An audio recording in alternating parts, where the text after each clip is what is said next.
Let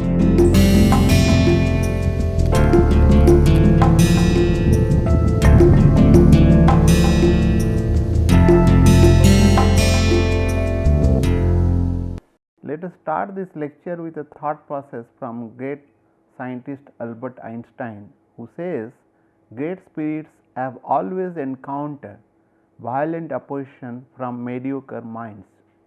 That is true. A lot of us, we also face similar problems of being dragged down for doing some work. We need not worry about it. We should do the work to the best of our abilities. Let us recall now what we learnt in the last lecture. In the last lecture, we looked at various performance parameters, namely the various efficiencies like propulsive efficiency and thermal efficiency, overall efficiency. Although these efficiencies are not being very much used as a performance parameter in case of rocket engines, but it is profusely used in case of non-air breathing engines. But we have discussed so that we can find out where the losses are there, so that we can maximize the energy utilization. Today we will be discussing about the rocket nozzle, and for that we will be considering an ideal nozzle. A question might be coming to your mind, why you will consider the ideal nozzle? Because of fact that the processes involved in a actual rocket nozzle is quite complex in nature, because there will be some expansion which will be taking place, and there will be heat losses, there might be some chemical reaction which is still going on, the properties will be changing and other things. For example, like if you consider, this is your thrust chamber in this example, and this is a CD nozzle, and we can consider the propellant is entering in maybe in a kind of a liquid rocket engines or hybrid rocket engines. That is, we are considering as a station 1, and there will be a lot of chemical reactions which will be going on in this test chamber, right, and there will be vaporization, and then in case of liquid rocket engines there might be regression of the propellants, and then this will be expanded in the nozzle. And this is at the inlet of the nozzle, because nozzle will be coming over here, CD nozzles, and this is your throat area. This is the throat, and most of the times in the rocket engine is called choked. The star we are using as a choked condition, and this E we are saying as a exit, the station is exit. And then of course the several assumptions we will have to make for this to analyze it, otherwise it will be very difficult to analyze in a simpler way. Assumption we will have to make, that is already we have discussed most of them, but I am just repeating. One is the quasi one dimensional steady inviscid adiabatic flow. What we are saying, the flow which is entering is a one dimensional, where it is leaving is a one dimensional flow kind of things what is having, right, but which is not true, because it is a diverging section of the nozzle. Therefore, the flow will be in the diverging. That means the flow will be having some R component. If I say this is your X component, this is your R, there will be theta component. So, all other components will be there, but here we are assuming only that along the axial direction the exit velocity and the inlet velocity will be there. And we are also assuming flow to be frozen. That means no chemical reaction is taking place in the nozzle, which may not be true all the cases. For all the cases it may not be true. So, ideal gas law we will be using it, and with a constant specific heat or constant thermodynamic properties, which is not true. Particularly the temperature across the station 2 to the E, station E exit will be changing a lot, and so also the Cp value, the specific heat value will be changing. and there is no shock or expansion wave. However, expansion wave may be formed or a shock may be formed inside, or maybe oblique shock, maybe normal shock. All this can be formed depending on under what condition nozzle is operating. And the startup and the shutdown time is quite short in this case. That means we are considering that most of the times is operated so that the throat will be choked, and during the start and shutdown time the throat need not to be choked.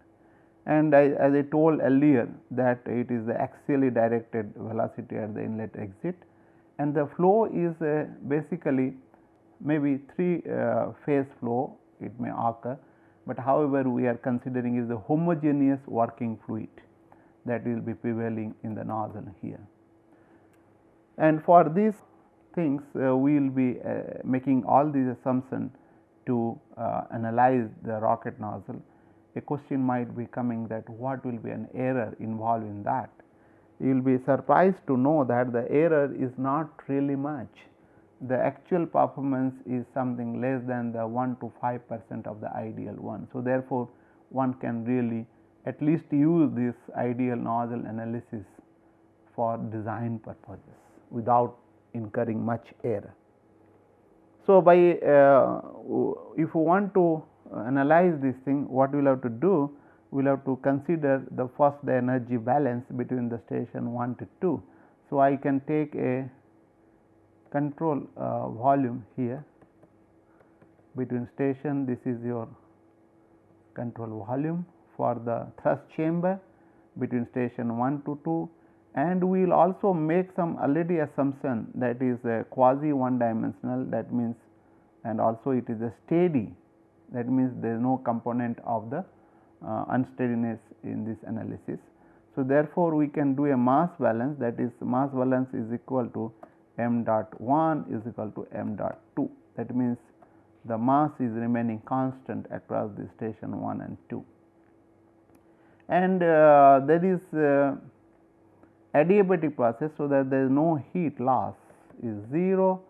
The work, this is also an assumption, that is the q dot is 0, and there is no shaft work. So, therefore, that will be 0, and change in potential energy is 0. That is the assumption what we will have to do, I think, not only for the thrust chamber, but also for the rocket nozzles. And now we are considering the first law of thermodynamics for a control volume systems in case of this thrust chamber between station 1 and 2, that is equal to basically total specific enthalpy at station 2 is equal to total specific enthalpy at station 1 here plus the delta S c. Keep in mind, this is the heat of combustion of the propellant. This is heat of combustion of propellant, and if we can assume the Cp is not changing between station 1 and 2, which is not true real sense, because there will be a lot of temperature increase will be there due to this heat release here. So, but however, we are assuming it for the simplicity sake. So, therefore, we will get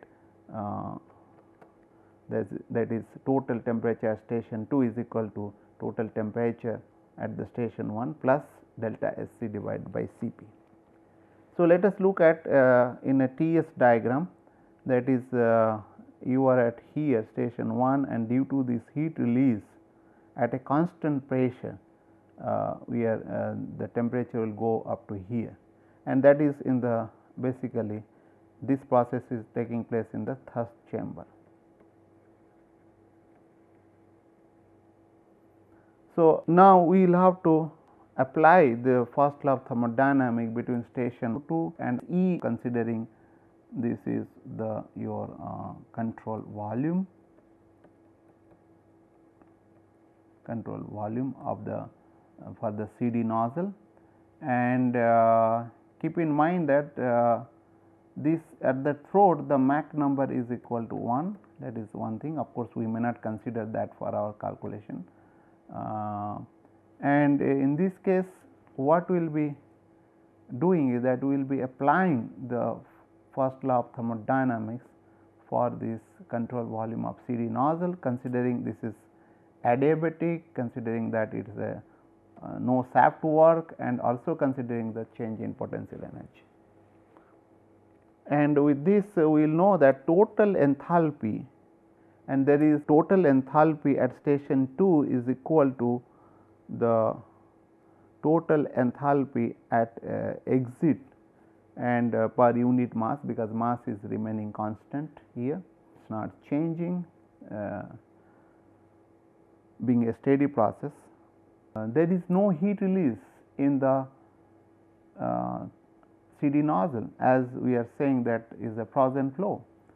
So, therefore, the total enthalpy at the station 2 and station E is remaining constant per unit mass, and that we can write down ST2 minus STE is equal to 0, and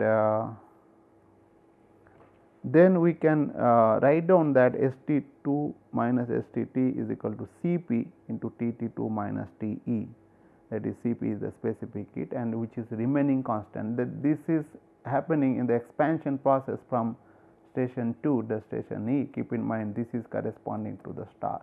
This is your throat area, throat nozzle's throat area. We will be now using this equation and finding out basically the exit velocity expression. So, ST2 minus STT is equal to STT2 minus the HE plus VE square divided by 2. Keep in mind that this kinetic energy change is occurring in the nozzle of the rocket engines. So, and we are maybe we can assume very happily the velocity will be almost 0 at the exit of the thing, which may not be true, but we can assume that. And then we can express this in terms of temperature, that is Cp Tt2 minus Te plus Ve square divided by 2 is equal to 0. So, we can now get an expression for exit velocity, that is equal to root over 2 Cp Tt2 minus Te. This we can write down is equal to 2 Cp, I can take Tt out here into 1 minus Te by Tt2. So, we can also use something isentropic relationship. We can now rewrite this thing as basically taking Tt2 out from this bracket, that is Tt2 1 minus Te by Tt2. So, keep in mind that we can use isentropic relation for Te by T2 and express this temperature in terms of pressure, because we are considering adiabatic and also no losses are there in the process. So, therefore, that becomes equal to root over 2 Cp Tt2 1 minus Pe by Pt2 power to the gamma minus 1 divided by gamma by using isentropic relationship. So, therefore, this Ve is equal to gamma Ru, and in place of Cp in this expression equation 10, what we are using for an isentropic relationship, gamma Ru divided by gamma minus 1 molecular weight. Basically, what we are using Cp is equal to Ru divided by gamma minus 1, this is molecular weight,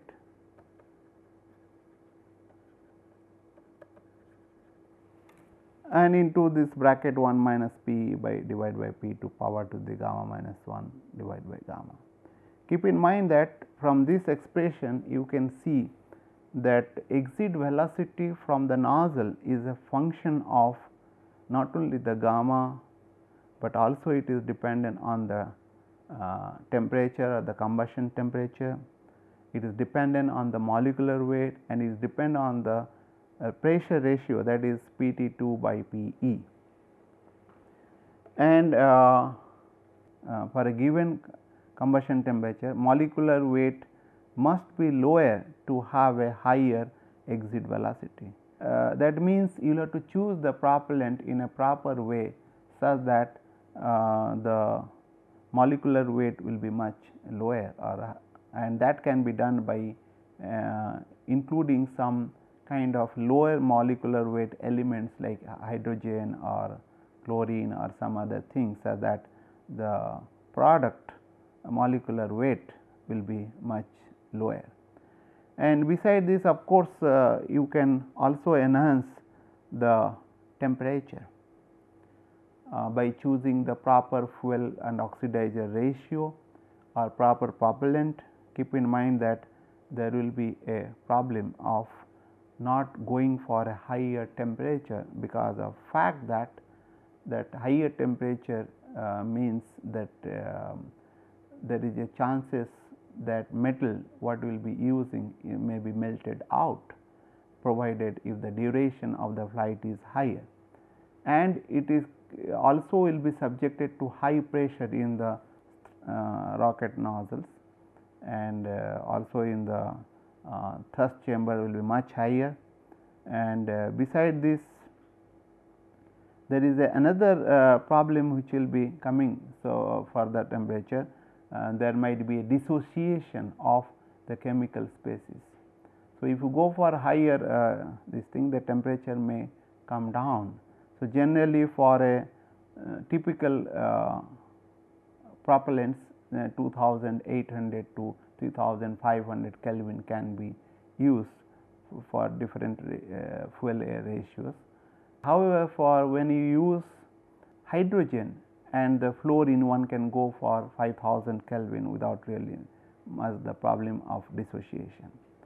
And you can see that the pressure, the chamber pressure, this is your chamber pressure,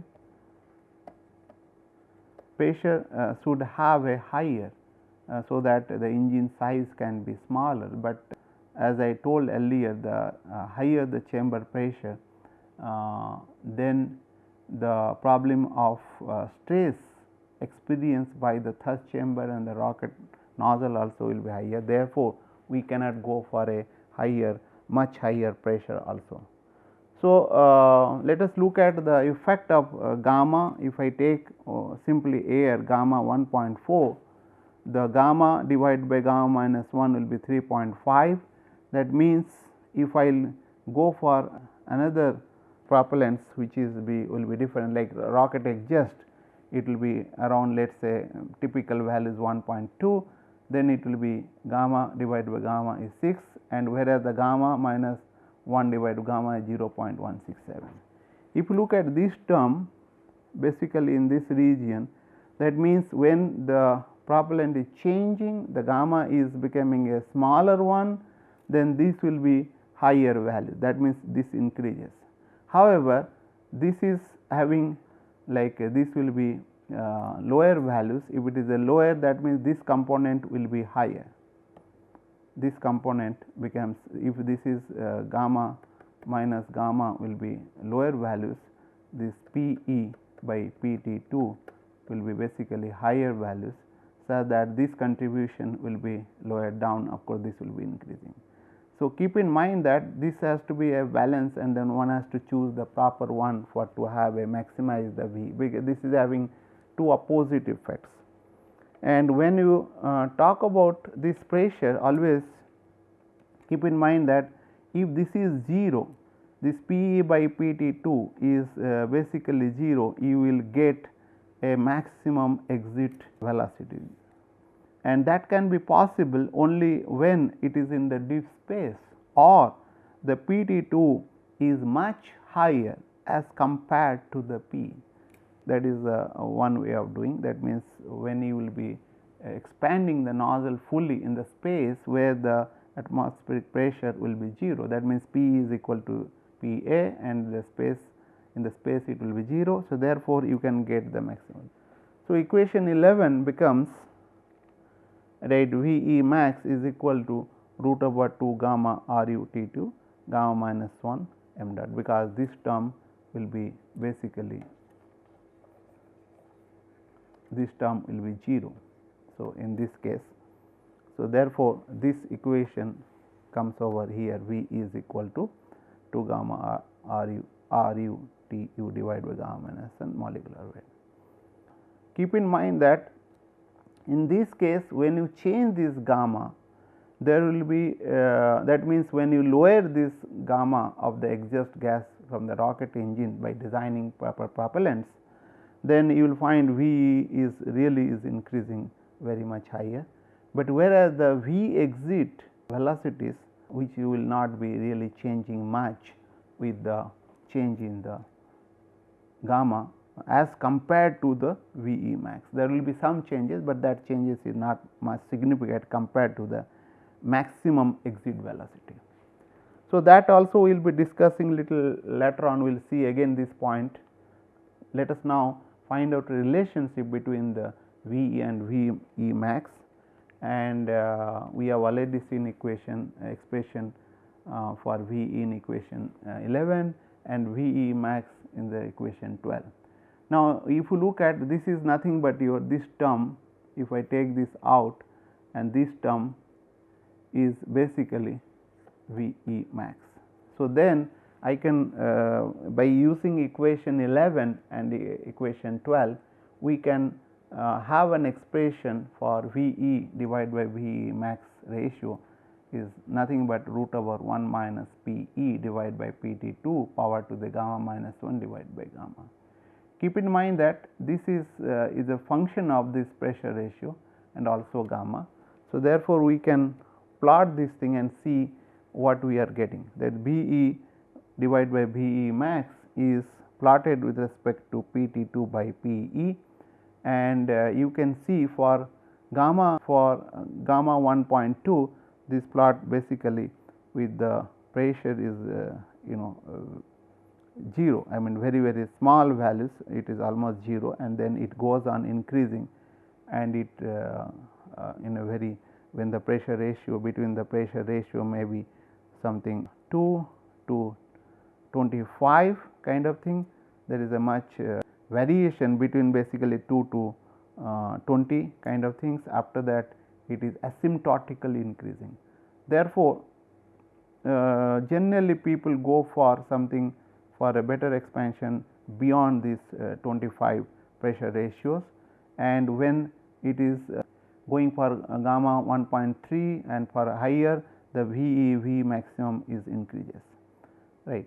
So, therefore, one has to use this thing for higher pressure ratio, and keep in mind that these things has to be chosen, the pressure ratio across the nozzle, that means expansion ratio, the pressure ratio across the CD conversion diversion nozzle has to be chosen properly, and generally people go beyond something around, this is PT2 by PE is equal 25 to something 40 people use, but when you are expanding in the space or a kind of thing, when you are using the nozzle at the in the space applications, then and you are optimizing at the space, then one has to use for a high area ratio. People have gone even something around 70 to 100 kind of things, which is much higher. So, the area ratio accordingly area ratio also will be changing. So, we will see more detail about this rocket nozzles in the next lecture, and with this we will stop over. Thank you very much.